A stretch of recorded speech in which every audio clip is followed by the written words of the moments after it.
Hello guys, कैसे हैं आप सभी लोग। आशा करते हैं सभी लोग अच्छे होंगे।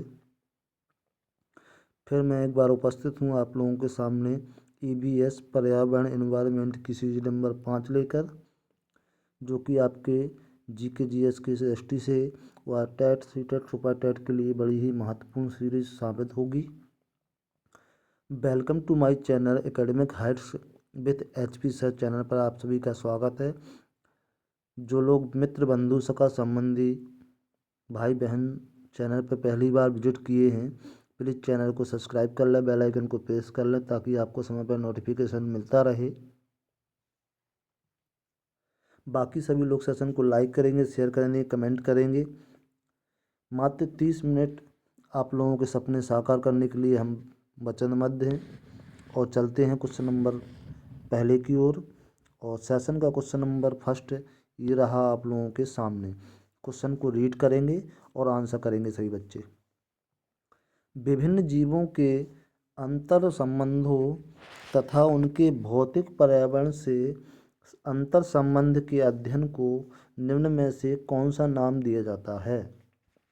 विभिन्न जीवों के अंतर संबंधों तथा उनके भौतिक पर्यावरण के अंतर संबंधों के अध्ययन को निम्न में से क्या नाम दिया जाता है। जैविकी, पारिस्थितिकी, जैविकी और प्राणी विज्ञान। चलिए आंसर करेंगे क्वेश्चन नंबर 1 के लिए। आई होप आप लोग क्वेश्चन को समझ चुके होंगे और क्वेश्चन नंबर 1 के लिए आंसर आना स्टार्ट भी हो गए। बहुत बढ़िया क्वेश्चन का, बहुत बढ़िया आंसर। और यहाँ आप लोगों ने क्वेश्चन नंबर 1 क्लिक किया बहुत ही शानदार फील्डिंग के साथ और बहुत अच्छा प्रदर्शन आप लोगों के द्वारा। बहुत बहुत धन्यवाद सभी लोगों का जुड़े रहने के लिए। प्लीज़ सेशन को लाइक कर दें, शेयर कर दें, कमेंट कर दें। यस यस यस विभिन्न जीवों के अंतर संबंधों तथा उनके भौतिक पर्यावरण से अंतर संबंध के अध्ययन को पारिस्थितिकी कहते हैं। क्या कहते हैं? पारिस्थितिकी कहते हैं। तो यहाँ आपका B option is the right answer हो जाएगा। Yes, B option is the right answer हो जाएगा। क्वेश्चन नंबर 1 का B option is the right answer. चलते हैं क्वेश्चन नंबर 2 की ओर। सेशन का क्वेश्चन नंबर 2 ये रहा आप लोगों के सामने। निम्नलिखित में से कौन ओजोन क्षरण का कारण है। Chlorine, fluorine, carbon, methane. ये 4 गैसें दी हैं चारों ऑप्शन में। इनमें से आपको बताना है कि कौन सी गैस के कारण ओजोन क्षरण हो रहा है। चलिए क्वेश्चन नंबर 2 के लिए आंसर करेंगे सभी बच्चे। यस यस बिल्कुल सही आंसर जो दे रहे हैं आप लोग। यस, तो आपको बता दें ओजोन क्षरण के लिए मुख्य रूप से कारण है, मुख्य रूप से जो गैस है वो क्लोरीन है। ठीक है, क्वेश्चन नंबर 2 का A option is the right answer हो जाएगा। क्वेश्चन नंबर 2 का ए ऑप्शन। चलते हैं क्वेश्चन नंबर 3 की ओर बिना समय गंवाए। और 30 मिनट आपके महत्वपूर्ण 30 मिनट आपके सपनों के लिए, आपके सपनों के नाम। चलते हैं क्वेश्चन नंबर 3 को रीड करेंगे। भोपाल में जो गैस त्रसादी हुई थी 1984 में हुई थी, वह किस गैस के रिसाव के कारण हुई थी। Methyl isocyanate, carbon monoxide, nitrous oxide, उपयुक्त सभी। क्वेश्चन नंबर 3 के लिए आंसर करेंगे। बहुत ही रोचक और बहुत ही मोस्ट इम्पोर्टेंट क्वेश्चंस है, कई बार एग्जामों में पूछा गया क्वेश्चंस है और एक जीके के हिस्ट्री से बड़ा ही महत्वपूर्ण क्वेश्चंस है। भोपाल गैस त्रसदी हुई थी जिसमें कि बहुत ज़्यादा क्षति हुई थी। यह आपकी मिथाइल आइसोसाइनेट, ये option is the right answer हो जाएगा। मिथाइल आइसोसाइनेट के कारण के रिसाव के कारण एक ब्लास्ट हुआ था जिसमें भारी मात्रा में भारी भू क्षेत्र पर भूकंप टाइप का एक कह सकते हैं आपत्ति आई थी, आपदा आई थी, जिसको भोपाल गैस त्रसदी के नाम से जाना जाता है 1984 में। आपका क्वेश्चन नंबर 3 के लिए A option is the right answer हो जाएगा बच्चों। और क्वेश्चन नंबर 4 की ओर चलते हैं। और सेशन का क्वेश्चन नंबर 4 ये रहा आप लोगों के सामने। बहुत ही बढ़िया क्वेश्चन है और वेरी मोस्ट इम्पोर्टेंट क्वेश्चन है। दम घोटू गैस किस गैस की उपमा है। मतलब दम घोटू गैस किस गैस को कहा जाता है। क्वेश्चन नंबर 4 के लिए आंसर करेंगे। दम घोटू गैस किस गैस को कहा जाता है। Carbon dioxide, carbon monoxide, sulphur dioxide, nitrogen oxide. चलिए क्वेश्चन नंबर 4 के लिए आंसर करेंगे सभी बच्चे। क्वेश्चन नंबर 4 के लिए, यस, क्वेश्चन नंबर 4 के लिए आंसर आना स्टार्ट भी हो गए हैं और भी सभी लोग आंसर करेंगे। एक बार फिर हम आप सभी लोगों का स्वागत करना चाहेंगे अपने platform academic Heights with HP sir channel पर। सभी लोगों का बहुत बहुत धन्यवाद जुड़े रहने के लिए। और सभी लोग जो चैनल पर पहली बार विजिट कर रहे हैं, सब्सक्राइब कर लें, बेल आइकन को प्रेस कर दें ताकि समय पर आपको नोटिफिकेशंस मिलता रहे। इसी तरीके की दमदार क्लासें मात्र 30 मिनट आपके सपनों को साकार करने के लिए एक पहल, एक संकल्प को पूर्ण रूप से सहमति दें और अपना कीमती समय हमें प्रदान करें, अपना बहुमूल्य समय दें एक बहुमूल्य सपनों के लिए, सपनों की उड़ान के लिए। चलिए क्वेश्चन नंबर 4 के लिए आंसर करेंगे। क्वेश्चन नंबर 4 के लिए, यस, क्वेश्चन नंबर 4 के लिए, दम घोटू गैस जिससे दम घुटती है, घुटन होती है, तो वो है कार्बन मोनोऑक्साइड। कार्बन मोनोऑक्साइड को दम घोटू गैस के नाम से भी जाना जाता है। तो क्वेश्चन नंबर 4 के लिए B option is the right answer हो जाएगा। क्वेश्चन नंबर 5 की ओर चलते हैं बेटा। क्वेश्चन नंबर 5 ये रहा आप लोगों के सामने। क्वेश्चन नंबर 5 के लिए आंसर करेंगे सभी बच्चे। क्वेश्चन नंबर 5, वह कौन सी गैस है जो आगरा के ताजमहल की तबाही का कारण बना हुआ है। चलिए क्वेश्चन नंबर 5 के लिए आंसर करें। वह गैस का नाम पूछा गया है जिससे आगरा के ताजमहल का क्षरण हो रहा है। SO2, CO, HNO, N2O। चलिए सल्फर डाइऑक्साइड, यस, बिल्कुल right answer, A option is the right answer, SO2, sulphur dioxide, sulphur dioxide. ठीक है, SO2 के कारण ही ताजमहल का क्षरण हो रहा है। चलते हैं क्वेश्चन नंबर 5 के बाद क्वेश्चन नंबर 6 की ओर। क्वेश्चन नंबर 6 श्रृंखला का ये रहा आप लोगों के सामने। सर्वाधिक कार्बन डाइऑक्साइड उत्सर्जित करने वाला देश कौन सा है। चीन है, रूस है, भारत है, संयुक्त राज्य अमेरिका है। क्वेश्चन नंबर 6 के लिए आंसर करेंगे सभी बच्चे। वह कौन सा देश है जहां सबसे ज़्यादा कार्बन डाइऑक्साइड गैस उत्सर्जित होती है। क्वेश्चन नंबर 6 के लिए बहुत ही बढ़िया रोचक क्वेश्चन है और मोस्ट इम्पोर्टेंट क्वेश्चन है। तो सर्वाधिक कार्बन डाइऑक्साइड उत्सर्जन करने वाला देश चीन है आपका। A option is the right answer. Very good, बहुत बढ़िया आंसर दिया बच्चों आप लोगों ने। बस सफलता अब आप लोगों से दूर नहीं। यस, सर्वाधिक कार्बन डाइऑक्साइड उत्सर्जित करने वाला देश चीन है।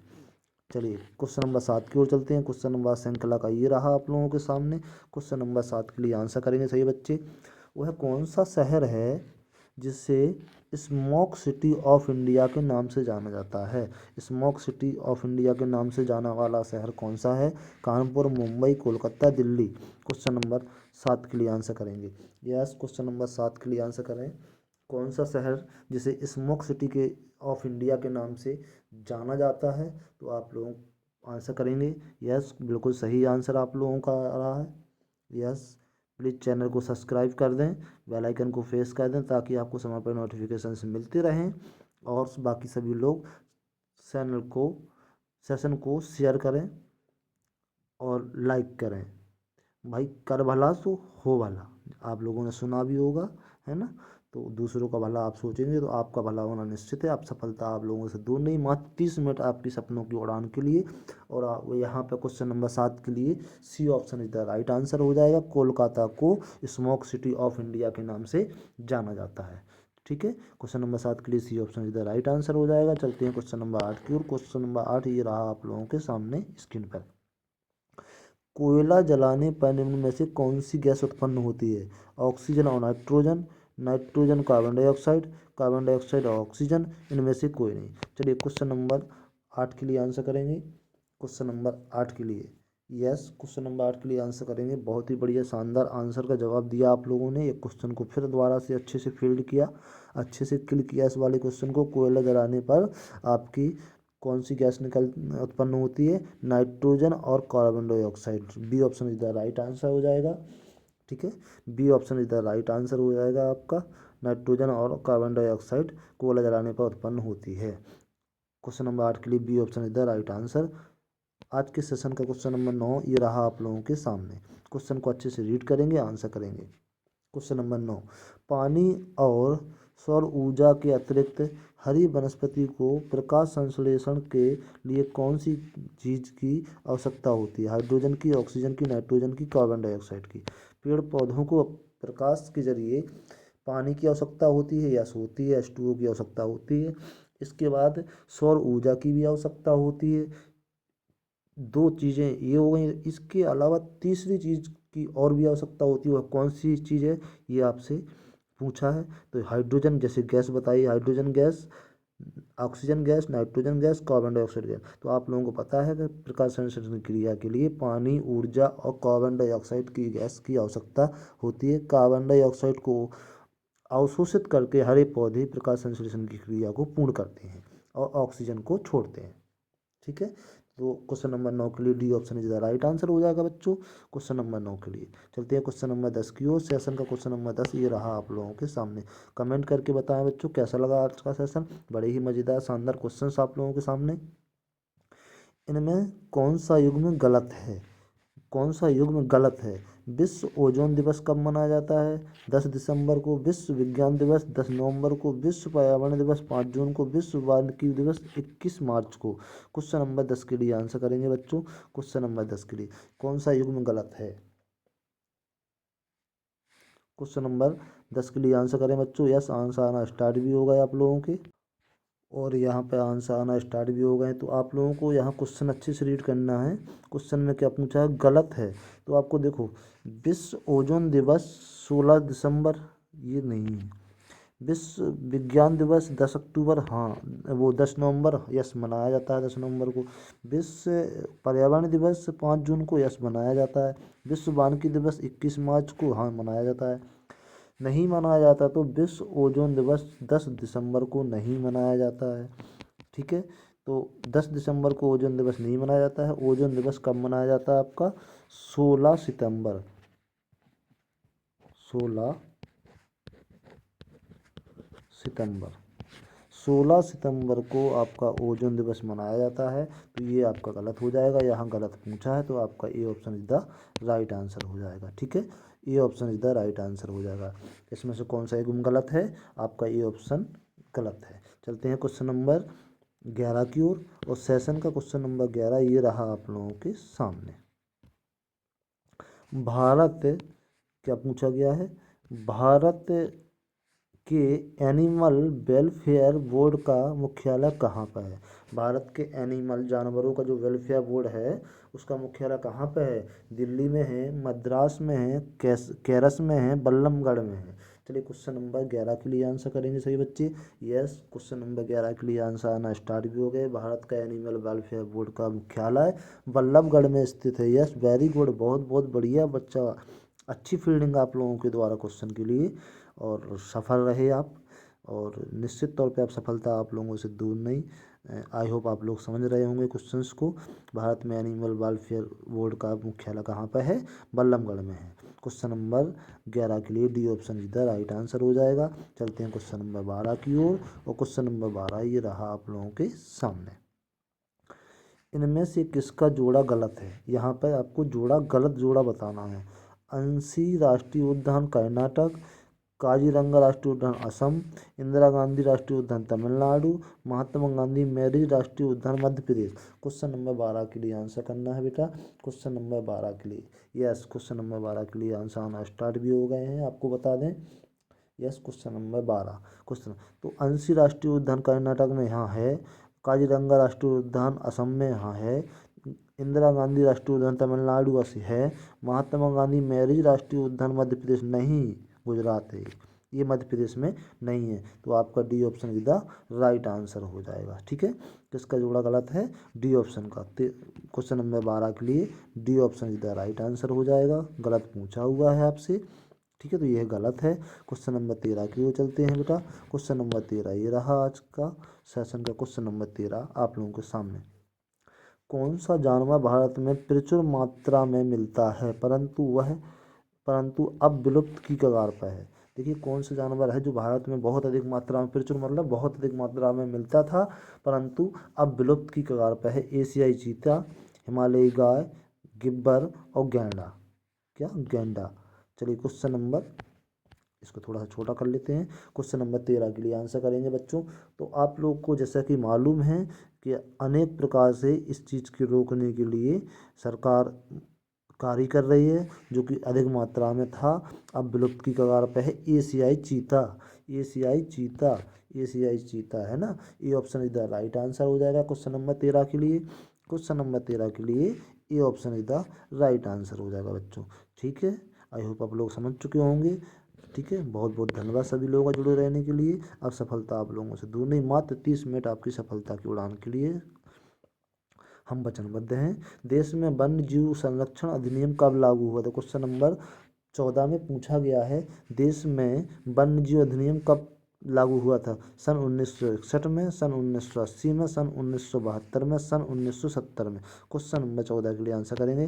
तो हम कई बार बता भी चुके हैं आप लोगों को, जैसा कि पता भी है कि क्वेश्चन नंबर 14 का आंसर क्या होगा? वन्य जीव, वन्य जीव, वन्य जीव संरक्षण अधिनियम 1972। C option is the right answer हो जाएगा क्वेश्चन नंबर 14 के लिए। C option is the right answer question number 14 के लिए। सन 1972 ईस्वी में यह अधिनियम लागू किया गया था। क्वेश्चन नंबर 15 की ओर चलते हैं। क्वेश्चन नंबर 15 ये रहा आज के सेशन का आपके सामने।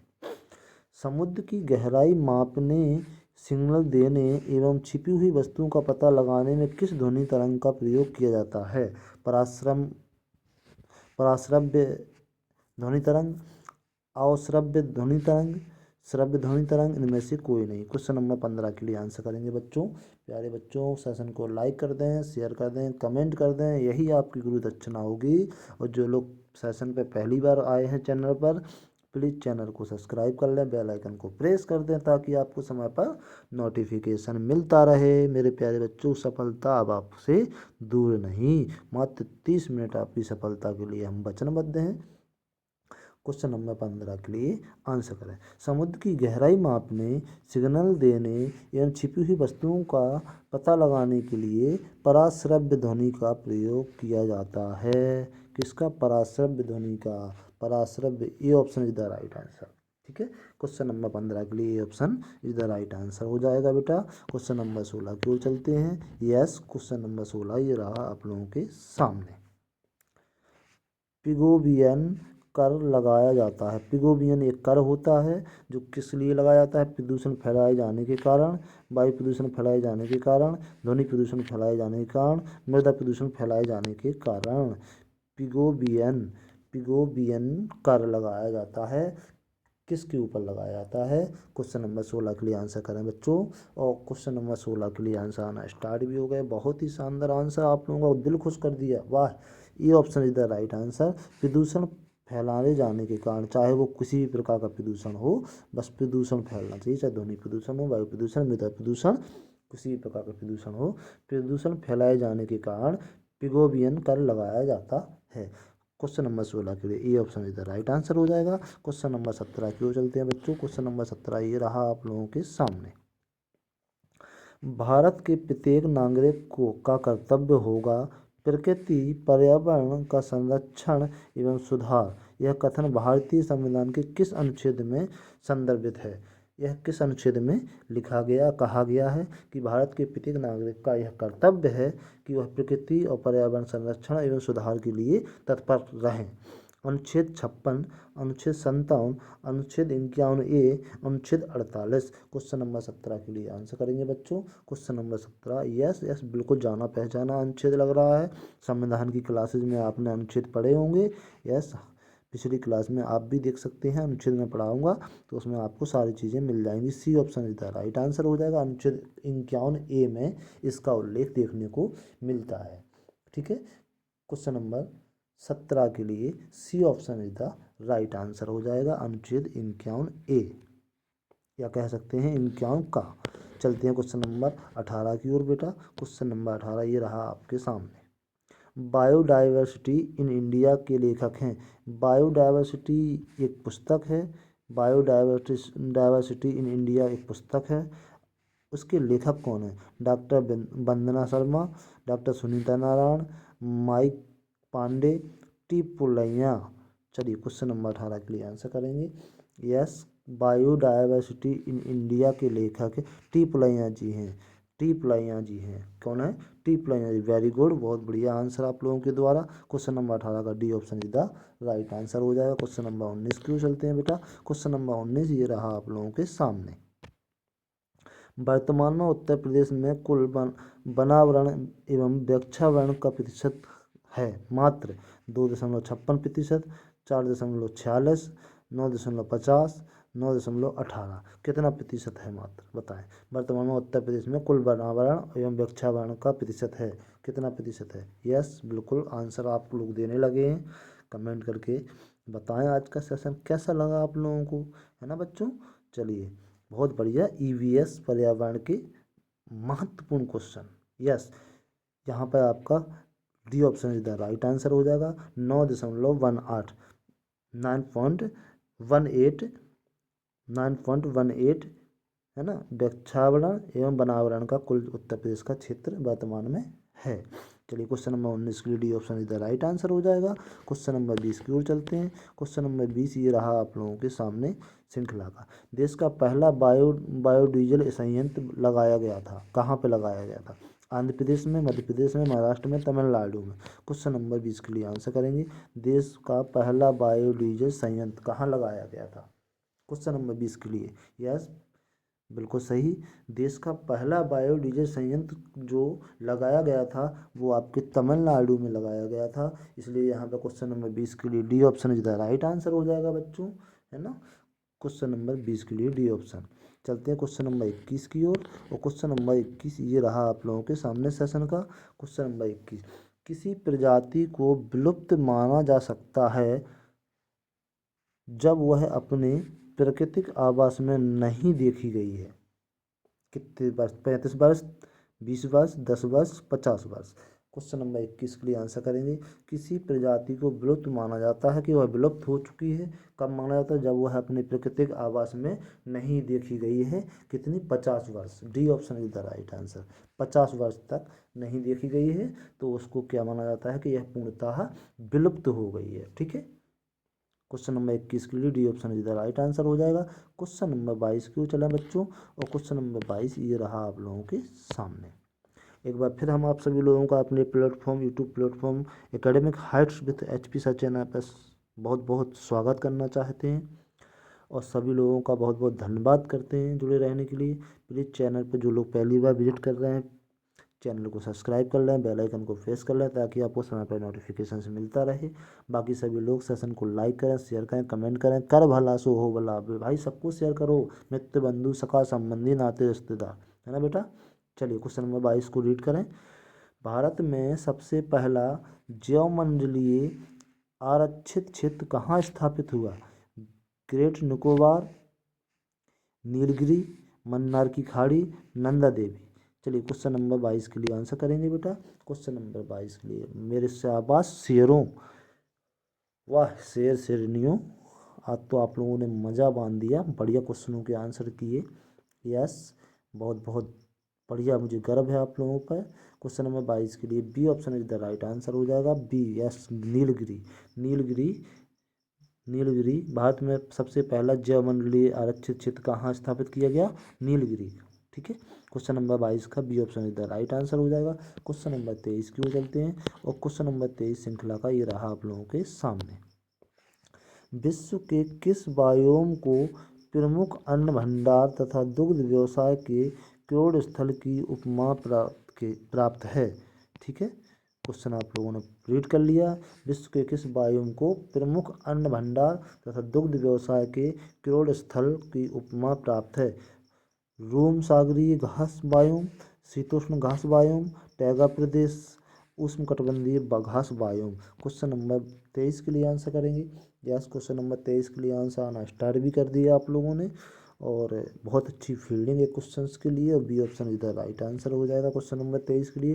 शीतोष्ण घास बायोम, शीतोष्ण घास बायोम। क्वेश्चन नंबर 23 का बी ऑप्शन इधर राइट आंसर हो जाएगा। क्वेश्चन नंबर 24 की ओर चलते हैं। क्वेश्चन नंबर 24 ये रहा आप लोगों के सामने। पारिस्थितिक तंत्र शब्द को प्रतिपादित किया था। भाई, पारिस्थितिक तंत्र शब्द सबसे पहले किसने दिया था? A G टांसले ने, जी मेंडल ने, EP ओडम ने, सीसी पार्क ने। क्वेश्चन वेरी इंपॉर्टेंट, और यहाँ पे आप इसको 3 स्टार करेंगे और क्वेश्चन का आंसर दें। क्वेश्चन का आंसर दें, यस पारिस्थितिक तंत्र का सबसे पहले प्रयोग या प्रतिपादन किसने किया था। यस क्वेश्चन नंबर 24 के लिए। तो आपको बता दें, एजी टांसले को पारिस्थितिक तंत्र का जनक या पिता या पितामह कहा जाता है। ठीक है, एजी टांसले को बिल्कुल याद रखना। ठीक है, 24 क्वेश्चन नंबर 24 के लिए A option is the right answer हो जाएगा बच्चों। चलते हैं क्वेश्चन 25 की ओर। और सेशन का क्वेश्चन नंबर 25 ये रहा आप लोगों के सामने। मात्र 30 मिनट आपकी सफलता के लिए। पारिस्थितिकी उत्पादकता होती है। पारिस्थितिकी उत्पादकता होती है प्रति समय एवं प्रति क्षेत्रीय इकाई में पदार्थों का सकल प्राथमिक उत्पादन। ऑप्शन बी, प्रति क्षेत्रीय इकाई एवं प्रति समय इकाई में जैविक पदार्थों का सकल प्राथमिक उत्पादन। ऑप्शन सी, प्रति क्षेत्रीय एवं प्रति समय इकाई में बायोमास का उत्पादन दर। ऑप्शन डी, प्रति क्षेत्रीय इकाई एवं प्रति समय इकाई में जैविक पदार्थों के उत्पादन की दर। क्वेश्चन नंबर 25 के लिए आंसर करेंगे। यस क्वेश्चन नंबर 25 के लिए हम आपको बता दें, पारिस्थितिकी की उत्पादकता होती है प्रति क्षेत्रीय प्रति समय इकाई में बायोमास का उत्पादन दर। भाई प्रत्येक क्षेत्र में और प्रत्येक समय में कितने समय में कितना उत्पादन दर हो रहा है, ये है आपकी पारिस्थितिक उत्पादकता होती है। तो ये आपका यहाँ पे 25 का C option is the right answer हो जाएगा बेटा। ठीक है, C option is the right answer हो जाएगा बच्चों। और चलते हैं क्वेश्चन नंबर 26 की ओर। और श्रृंखला का क्वेश्चन नंबर 26 ये रहा आप लोगों के सामने। इको डेवलपमेंट का तात्पर्य है, very most important question. Eco development का तात्पर्य है त्वरित गति से आर्थिक विकास करना, प्राकृतिक संसाधनों का अधिकतर दोहन करते हुए आर्थिक विकास, पारिस्थितिकी संतुलन कायम रखते हुए आर्थिक विकास, प्रकृति प्रक्रियाओं से कोई छेड़छाड़ न करके पारिस्थितिकी का संरक्षण। क्वेश्चन नंबर 26 के लिए आंसर करेंगे। यस को तो इको डेवलपमेंट होता है, इको मतलब होता है परिस्थिति को ध्यान में रखते हुए संतुलन बनाए कायम रखते हुए, और डेवलपमेंट मतलब विकास करना होता है ना। तो डेवलपमेंट करना मतलब विकास। तो पारिस्थितिकी के संतुलन को ध्यान में रखते हुए आर्थिक विकास करना क्या कहलाता है, इको डेवलपमेंट कहलाता है। तो यहाँ पर 26 क्वेश्चन नंबर 26 के लिए C option is the right answer हो जाएगा। ठीक है, समझ चुके होंगे आई होप, अंडरस्टैंड। और क्वेश्चन नंबर 26 की ओर के बाद 27 की ओर चलते हैं। 26 के बाद 27 की ओर चलते हैं। जैवमंडल में एक ही जाति की संख्या को कहते हैं। परिवार, समुदाय, जनसंख्या, समूह है। क्वेश्चन नंबर 27 के लिए आंसर करें बेटा। तो जैवमंडल में एक ही जाति की संख्या को क्या बोलते हैं, जनसंख्या बोलते हैं। एक ही जाति की संख्या होती है, अगर एक ही जगह एक ही परिवार की हो तो वो परिवार है, एक ही समुदाय अलग चीज़ है, और एक जनसंख्या अलग। तो जैवमंडल में जितनी भी जाति, एक ही जाति की संख्या है, वो क्या कहलाएगी, आपकी जनसंख्या कहलाएगी। क्या कहलाएगी, जनसंख्या। C option is the right answer question number 27 के लिए। चलते हैं क्वेश्चन नंबर 28 की ओर। क्वेश्चन नंबर 28 ये रहा आप लोगों के सामने आज के सेशन का। वायुमंडल में कौन सा पर्यावरण प्रदूषक भारहीन अपशिष्ट है। भारहीन, जिसका भार भी नहीं है और पर्यावरण का वो प्रदूषक भी है। पारा है, कोहरा है, HCF है, ध्वनि एवं रेडियोधर्मी अपशिष्ट। चलिए क्वेश्चन नंबर 28 के लिए आंसर करें। तो आप लोगों को बता दें, ध्वनि एवं रेडियोधर्मी अपशिष्ट मतलब ध्वनि को आप क्या है, भारहीन है, कोई उसका भार नहीं होता है। और रेडियोधर्मी जो किरणें होती हैं, एक्स किरणें जो होती हैं, उनका भी कोई भार नहीं होता। तो D option is the right answer हो जाएगा यहाँ पर, ध्वनि एवं रेडियोधर्मी अपशिष्ट। ठीक है, क्वेश्चन नंबर 28 के लिए D option is the right answer. चलते हैं क्वेश्चन नंबर 29 की ओर। और क्वेश्चन नंबर 29 ये रहा आप लोगों के सामने। CO का विषैला प्रभाव होता है। CO का विषैला प्रभाव होता है क्योंकि हीमोग्लोबिन के प्रति इसकी बद्धता ऑक्सीजन की तुलना में होती है। ठीक है, CO का विषैला प्रभाव मतलब CO विषैली अधिकता इसलिए होती है क्योंकि इसका हीमोग्लोबिन के प्रति इसकी वृद्धता ऑक्सीजन की तुलना में होती है। 200 गुना, 250 गुना, 100 गुना, 150 गुना। क्वेश्चन नंबर 29 के लिए आंसर करेंगे। तो आपको बता दें 250 गुना इसकी ऑक्सीजन की तुलना में बाध्यता होती है। ठीक है, हीमोग्लोबिन के प्रति इसकी बाध्यता कितनी, ऑक्सीजन की तुलना में 250 गुना होती है, इसलिए CO आपकी विषैली गैस मानी जाती है। ठीक है, ओके। अब चलते हैं क्वेश्चन नंबर 29 का आपका क्या हो जाएगा, B option is the right answer हो जाएगा बेटा। क्वेश्चन नंबर 29 का B option is the right answer हो जाएगा। क्वेश्चन नंबर 30 की ओर चलते हैं। क्वेश्चन नंबर 30 ये रहा आप लोगों के सामने। बहुत बहुत धन्यवाद सभी लोगों का जुड़े रहने के लिए। ऊर्जा का सबसे अच्छा स्रोत जो कभी प्रदूषण नहीं फैलाता। ऊर्जा का सबसे अच्छा स्रोत है और कभी प्रदूषण नहीं फैलाता, सौर ऊर्जा, न्यूक्लियर ऊर्जा, गैसीय ऊर्जा, तापीय ऊर्जा। क्वेश्चन नंबर 30 के लिए आंसर करेंगे आप लोग, आंसर करें, हम आप लोगों को कमेंट लेंगे यस। ये सेशन का लास्ट क्वेश्चन। बहुत बहुत धन्यवाद सभी लोगों का जुड़े रहने के लिए। प्लीज़ सेशन को लाइक कर दें, शेयर कर दें, कमेंट कर दें, और जो चैनल पर पहली बार विजिट किए हैं चैनल को सब्सक्राइब कर लें, बेल आइकन को प्रेस कर दें, ताकि ऐसे ही क्वेश्चनों के साथ हम आपसे मुखाबित होते रहें। बहुत बहुत धन्यवाद सभी लोगों को। मात्र 30 मिनट आप लोगों की सफलता के लिए हम वचनबद्ध हैं, आपके सपनों के लिए। अब आपसे आपके सपने दूर नहीं, अब मंजिल आपके करीब है। देखिएगा प्रैक्टिस सेट सॉल्व करके कौन कितने पानी में है। ठीक है, यह आपका EVS का प्रैक्टिस सेट नंबर 4, जो कि आपके ऑल कॉम्पिटेटिव एग्जाम के लिए दृष्टि से बड़ा ही महत्वपूर्ण साबित हो सकता है। और यहाँ पर हम क्वेश्चन नंबर 30 के लिए आंसर लेंगे। ये ऑप्शन इधर राइट आंसर हो जाएगा। सौर ऊर्जा एक ऐसा सबसे अच्छा स्रोत है जो कभी प्रदूषण नहीं फैलाता है। ठीक है, क्वेश्चन नंबर 30 के लिए ये ऑप्शन इधर राइट आंसर हो जाएगा। और आज के सेशन में जुड़े रहने के लिए सभी लोगों का बहुत बहुत धन्यवाद। चलिए मिलते हैं फिर अगले सेशन में अगले क्वेश्चनों के साथ, नए क्वेश्चनों के साथ, नई एनर्जी के साथ, नए एक योजना के साथ। तब तक आप लोग पढ़ते रहिए, स्वस्थ रहिए, मस्त रहिए सभी लोग। टेक केयर, बाय बाय, जय हिंद, जय भारत।